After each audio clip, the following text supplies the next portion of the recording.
I'm here with Sergei Ostapenko, who is president and CEO of Mira Commerce. And I'm also here with Eduardo Lisa, who is the chief technology officer of Mira Commerce. Thanks for joining today. So, Sergei, Eduardo, can you say a little bit about Mira and sort of your history and background with the composable space? Yeah, so Mira Commerce has been in business for 19 years.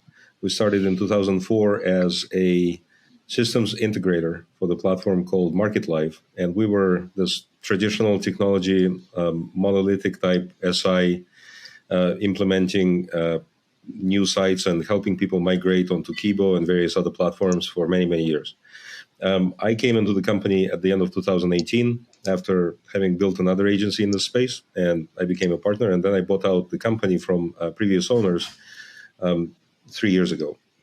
And so we immediately started to look at, in 2019, at this space, and we saw that platforms are breaking up, and Mac approaches take ground and become more popular, with people using microservices, leveraging custom APIs, considering native cloud and headless as one of the ways to go. Not every client needs to be on headless, and not every client necessarily sees value in headless. But we saw this clientele that were looking at the technology as the strategic value creator for themselves, right? And so we started to build some headless sites. We started the big commerce practice. We love that shopping cart and the platform because of its modularity and ability to deploy that in all sorts of different ways. So big commerce is a big practice of ours. And so that's how we started. Edu has been with the company for over 12 years now. And so he's spearheading that effort on the technology front. So Edu, maybe it's a good idea for you to share how your engineering team and yourself, you guys started on the headless track. Oh, yeah. Well, it was a long time ago when we started to see new technologies coming into the e-commerce world. So we started to create internal groups to do some research around what's the latest to be on track on what the world is looking for around technologies and how we use technologies to leverage the client needs. We always are looking for better ways to deliver content to our customers, and then to deliver new features that kind of speed up and allow our merchants to sell better their products. So with the headless practice, we started 2 years ago around that day to start looking at different frameworks and looking for different accelerators in the space. And we create our practice around the technologies that we choose and the framework we choose. That's how we started with our first couple of projects around the headless world. And as the projects are just moving forward, we create different connectors with the tools and vendors that are around space. And that's how we are building, continuous growing our practice around headless. Yeah, and I should also probably mention who our clients are. We typically work with merchants who are multi-channel, omni-channel, and who make anywhere between 20-30 million in GMV all the way to 200 plus. So it's a growing segment of operators who have built their initial sites. They have run this business for a while. They know what works, what doesn't, and they want to get to that next level in terms of both options that they have with the toolkits that they use, as well as performance of their sites online. So it's the operators who are technically competent and who understand value in technology that we work with.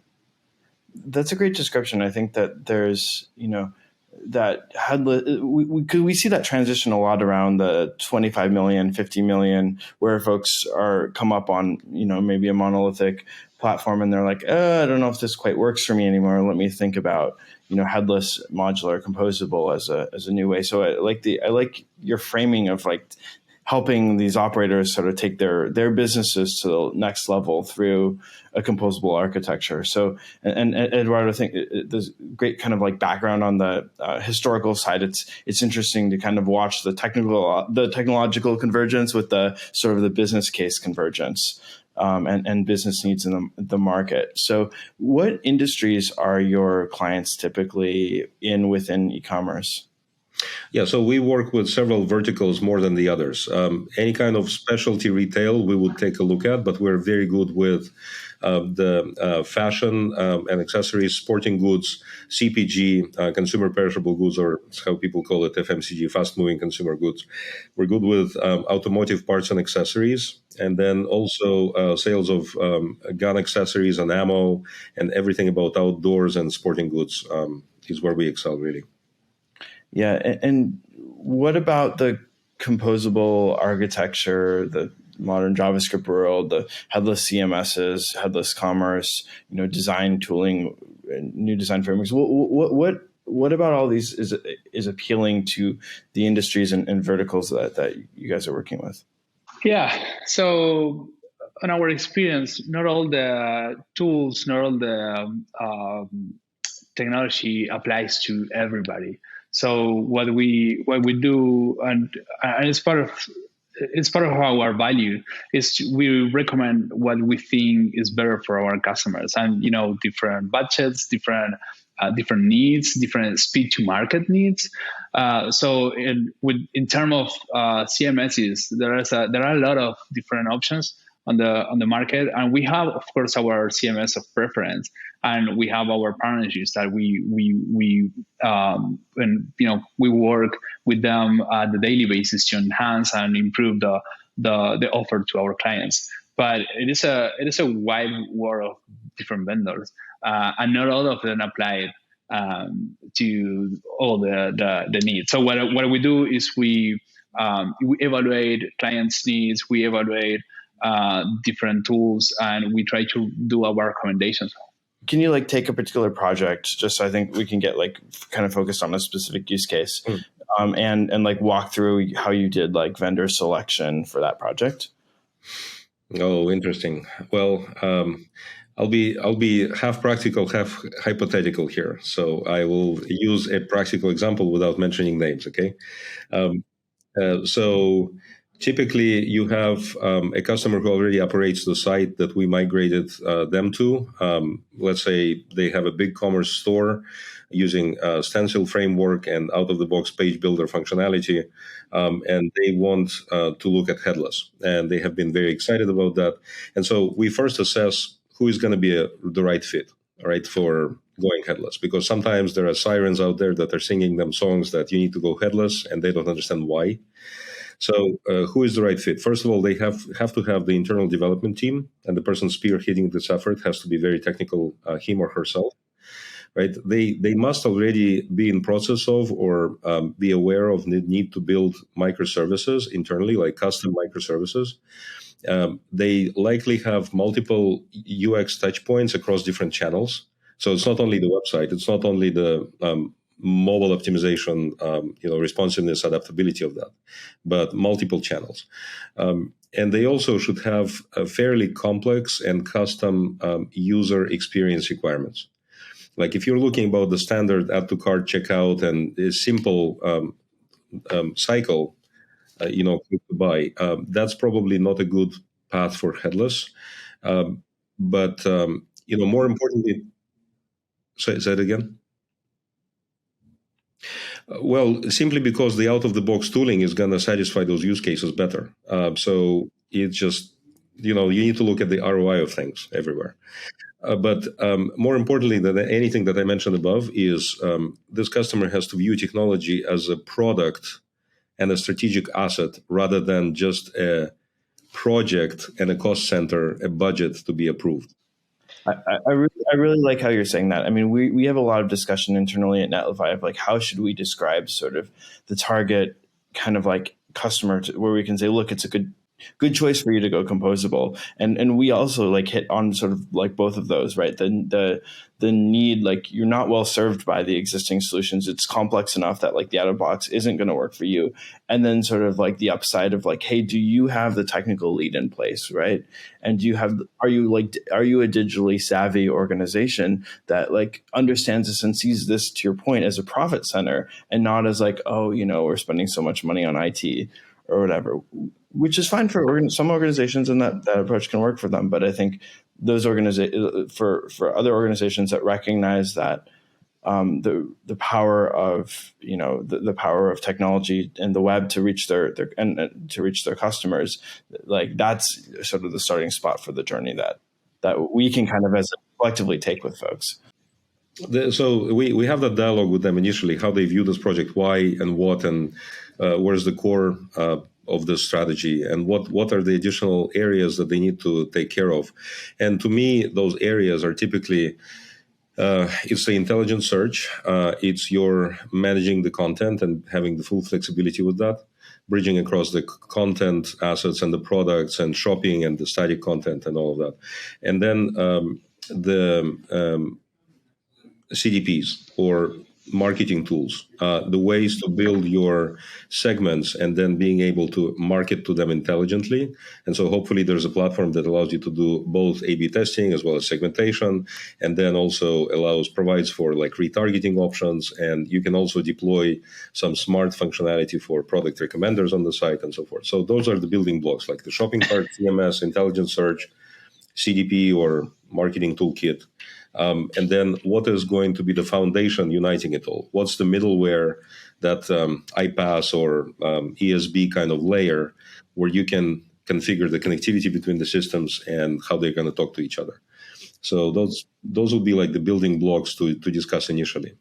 We do have preferred partners that we work with on every one of those sort of components. And sometimes clients have preferences. They already have had the conversations with the vendors and they like some solution and they want us to take a look at that and see how that plugs into the bigger application solution that we'll build. When you start having conversations with, prospective customers and you start like walking them through kind of this architecture diagram, how do folks respond? They respond. So there's a lot of anxiety and confusion, and there's a lot of fragmentation, and a lot of time they have spent to listen to the vendor pitches and demos, and they have a hard time connecting the dots together. So, and I think that this is actually key to this conversation today. I think that the biggest impediment to headless composable adoption in the marketplace, even for the right companies for whom this is the right fit, I think it's the fact that they have to deal with so many different vendors, SLAs, customer service teams, and then one agency that supposedly will unite it all like a conductor. But to me, it's almost like coming into the concert and having to pay and invite and make sure that they arrive on time. The drummer, the pianist, the saxophonist, and then the conductor, and like paying for 15 different charges from them, as opposed to buying one single ticket to a concert, where the producer actually is responsible for bringing all the team in, having them practice, and then present to you, So you're the producer, you're Brian Epstein here. That's who we're trying to be, yes. I think that our role is changing from the traditional SI and a consultant to a more of the traditional ISV type vendor, who are quite, this model was widespread with Microsoft, SAP, Oracle, and so forth when you had a monolith and you had the right to resell as well as build custom accelerators for industry verticals and roll it out. So you combine software and service. And so we actually are going down that path, and we are going to be the one-stop solution for clients that do consider headless, in that we will invite several vendors who are components of that solution to the joint demos, to the joint conversation about how their particular piece is going to work with the rest. And those, I really like the model that you're describing. Like, I think, to sort of add on a little bit, we chat sometimes with SI shops, and I'm personally willing to be proven wrong, but I think that like SIs are often seen by their clients and maybe see themselves internally as kind of a commodity, sort of the lowest cost option. And again, that there's a business model there, but like that doesn't mean that that SIs are necessarily going to be the right solution when you need to undergo this sort of like digital transformation and understand like, well, instead of like one vendor, now we need a number of vendors, and we need to understand how each one of them it works, and and really get the picture of the architecture and feel confident in this kind of like new world that we're moving to. Yep. Yeah. So, time will tell which approach wins, but I think that there's enough space for both the monolithic architectures, the headless composable, as well as different vendors of different types in this space. Nobody says that monoliths are a bad thing. It's just one of the ways of architecting software. Commerce is evolving into the multiple components, best of breed, doing one thing really well, but then it becomes a nightmare to administer and manage. So as long as you have all the pieces that are kept together by one vendor to whom you can write a check and who are going to be responsible for delivering that level of service, I think there is something there. I think so as well, and we're definitely glad to have the relationship with Mira and sort of like vice versa. I feel like there's often conversations where we can sort of like, oh, hey, like a client is trying to figure out how to do X thing, and then we end up like talking about, oh, well, like what's the right way to do this approach? And I'm sure you have that conversation with maybe the CMS vendor that they're using, and Big Commerce as well, right? Yeah, most definitely. So Eduardo, I think like I'm curious from your perspective, like what has been kind of the most unexpected or surprising thing about these types of projects? Well, so we have been using the composable approach for a long time already. We always think when you go, or when our clients go to and start using a new review tool, a third party to do reviews, right? What happened when you want to disconnect that or change the vendor, or when we always think about that in the solutions that we create. So there was no surprise around the actual need to plug and play different tools. I think there is a good reaction when our clients start to understand how all the things play together on the composable.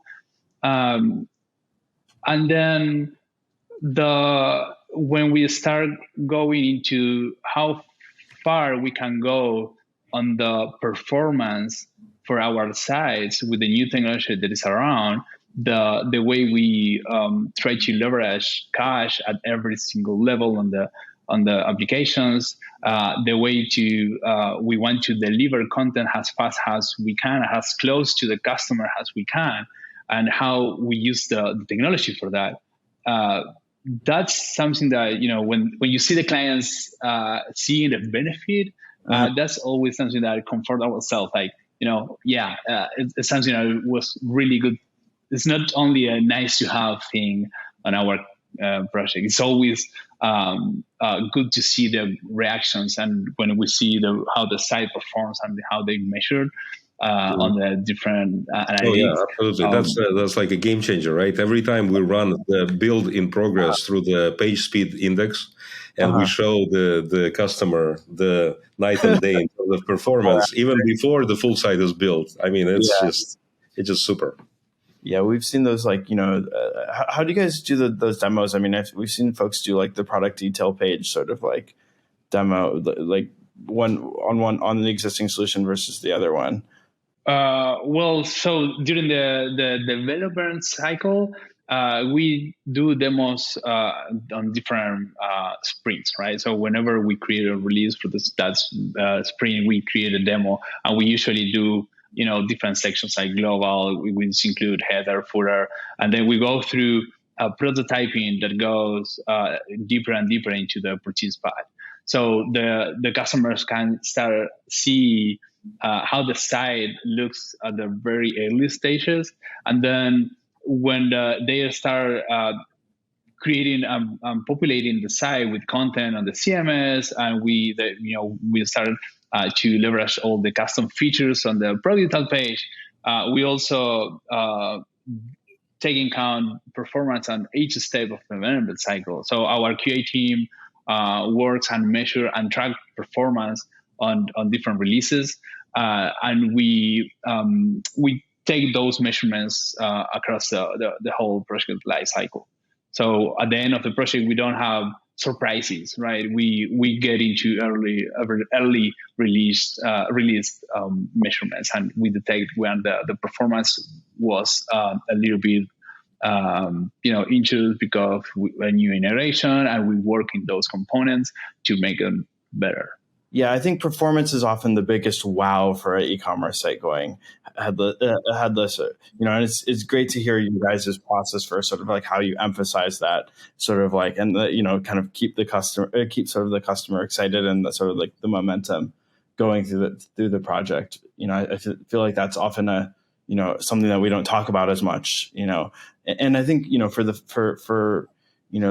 person listening who might be like a director or a tech lead at someone who's like considering this journey, like I'm curious like how you often see performance, like how do you like quantify the benefits like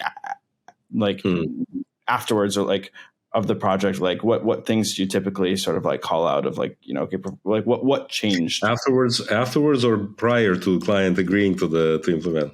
Both, I guess. Like so some of the usual suspects would be there. So we'll show them what we've been able to achieve on similar projects.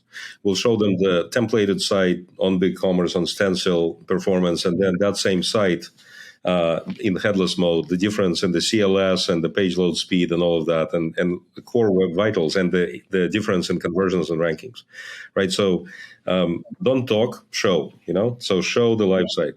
That's one thing. Second, they need to have some kind of the ROI business case for technology. And it's very hard to articulate to like business owners, to CFOs, what the benefits are of maybe spending more now to leverage this platform for more flexibility in the future.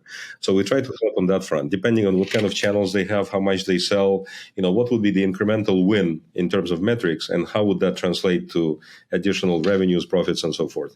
So we do some head scratching on that front together with them to help understand that. And then also the just operational flexibility in terms of plug and play. They see the benefit in that, and we just underline that once again and say that, look, we're going to deploy this in the way that's going to make it very modular. We'll decouple all your business custom rules and functionality and customer profiles from the monolithic platforms. You're going to own that, and that's going to be yours. You're going to innovate on that. And then regardless of what shopping cart or CMS or marketing automation tools you'll use in the future, this is yours. And this is yours to keep, right? So that's the main approach. Yeah, and typically again for the sites in the revenue range that you're talking about 20 million to 200 million, like you're talking about that incremental bump, like what's the average kind of bump you typically see? I would not be able to approximate that. That's very unique to individual client models. Sure. Yeah, there's definitely significant improvements in the organic rankings. There's definitely an uplift in conversions, but it all depends.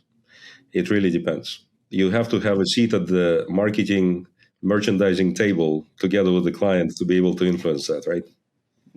Oh, definitely, yeah. And I think it's also, we've seen folks who, like, once they sort of adopted the composable web architecture, their, how they did experiments changed, and they're able to do more experiments. And so, if, maybe each experiment, they figured out how to raise it a couple percentage points, and then they could roll out twice as many experiments. And so, their growth rate gets faster, or whatever the case is. I was curious if you had some like magic bullet solution. I haven't found one yet, like general purpose, estimate how much this is, but I think I agree that it's often a very, So in my prior life, I used to be a finance director for Microsoft in Eastern Europe. And we used to have this ROI model to show clients how much electricity they can save by deploying Microsoft servers, right? And so I know how these models are built, and I know what kind of support there is.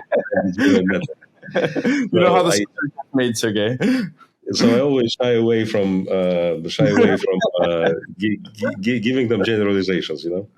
I love it. I love it. No, I mean, in fact, it's fascinating because I think, Composable is such an individualized journey depending on who you are as a business, what your customer type is like, what your industry type is like, what your existing tech stack is like. So it's great to hear. It's great to hear you Mira, taking that approach as well. But seriously speaking, though, in the past, I would say like circa 2017, 18, headless was the approach that was propelled by developers. And in all the decks, it was like all about winning the minds of developers. And then we have to explain to business the value of that. I think business gets it now. I think there is a mainstream understanding of the fact that technology has to be modular, stay away from all-in-one platforms. Nobody does it all well. You have to select the best performance in each one of these components and have to connect the things together. So that connectivity layer, I would say that's even more important than your system of record right now for anything. Like you have the sources of truth for all of your data, but the way you integrate them together is the most important competency that a lot of companies lack, right? And this is where we come in and help. I agree 100%. It's that expertise around figuring out how to fit all the puzzle pieces together. And I think that sort of like brings us well to like, can you like talk a little bit about your partnership sort of like with Netlify and, how you work together with Netlify and how you see Netlify as sort of part of this, this composable web story? You're definitely one of our core partners in this space. So there are several companies that offer similar type of product out there. We see a big differentiation in your approach in that you guys are sort of framework agnostic, and you would like to focus on commerce support layer, regardless of what kind of the preferred framework or language for the custom storefront applications the merchant prefers, right? So you're that layer, and so with that flexibility, we see a lot of benefit in collaborating with you. So maybe you can tell us also how you guys differentiate now that you have been in the space for a while. You are the author of one of the cornerstones of headless composable now, Gatsby, right? So how do you guys see yourself?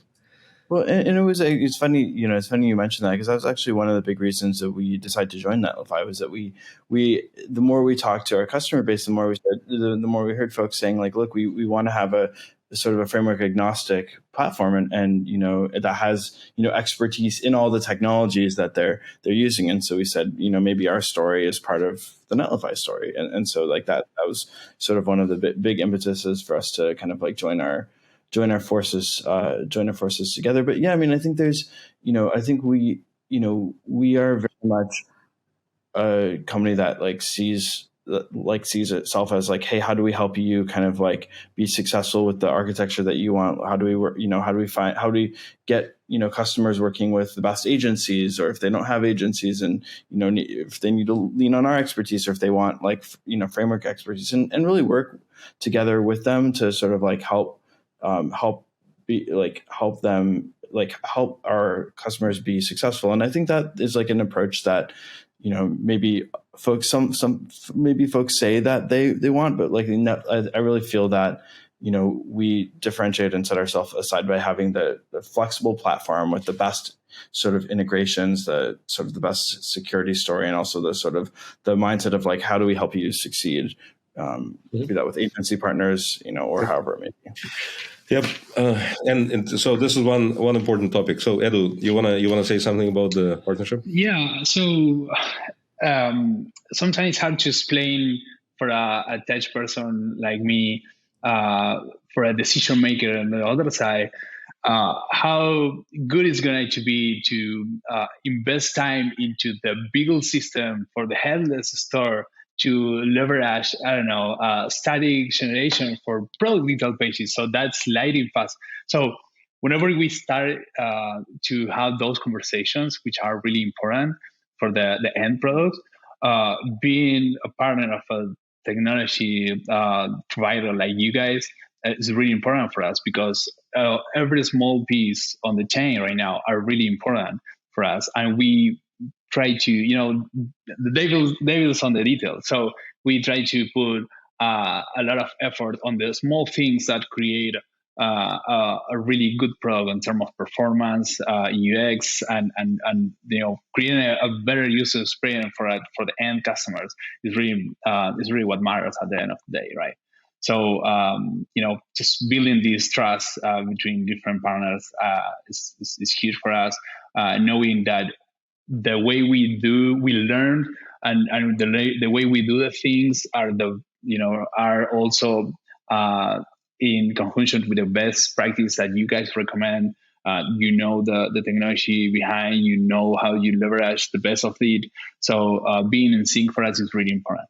I think we're all in it together, right? Like, 'cause I think like there's, they need, people need a build deploy, hosting platform. They may need a headless CMS. They may need a commerce partner, and then as they may need a specialist agency, and as we sort of like all work together, I think we help folks make this journey into the future. And change is hard.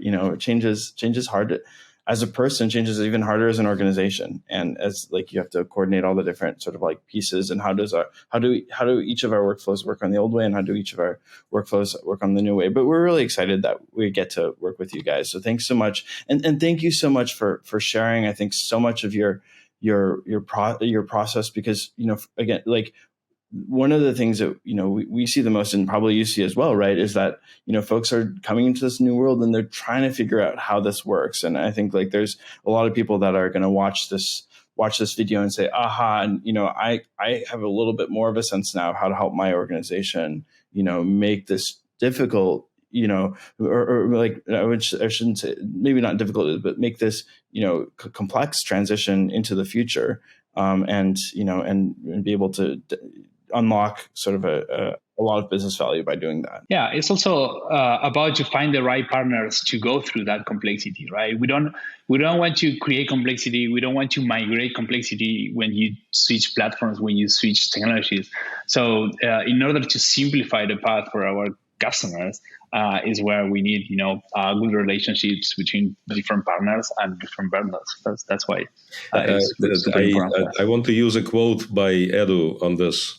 A while ago, we were scoping a project for a client, and Edu said internally, not to the client, but internally, he said to the team, our ambition is to make sure that the developer stops translating the data in manual XLS files for marketing, that marketing does this with just one click of a button. Our ambition is to do that, right? So our ambition is to make the lives of people easier. Like for me, as the owner of this business, and Edu is my partner and Marina is our team member, I think we're in this for the human aspect of it. We love the fact that we are propelling something that enables connectivity between the people, because commerce is always about human connection and handshakes and communications and exploration and adventure. And so for us, it's important to select the right partners who are also having this mindset that customer is at the center of it. Her priorities, her challenges, her aspirations are what we are supporting and serving to, catering to. And then we need to not forget that besides the shoppers, the end user of the platform, there's also the business user, the backend administrator, merchandiser, marketer, developer, right? And they deserve just as much as those people who are using it on the front end. And so the ambition is to make it seamless. The ambition is to keep this human element in this and all be in sync of what we're trying to build here. We're building a better future in my mind. Yeah, that's a great place to close it on. Sergei, Eduardo, Marina, thank you so much for joining us today and sharing your insights and experience about the composable space. So I'm Sam Bhagwat. I'm the co-founder of Gatsby and now a principal engineer at Netlify. And great to have you here. And thanks for joining us. Thank you. Bye. Thank you.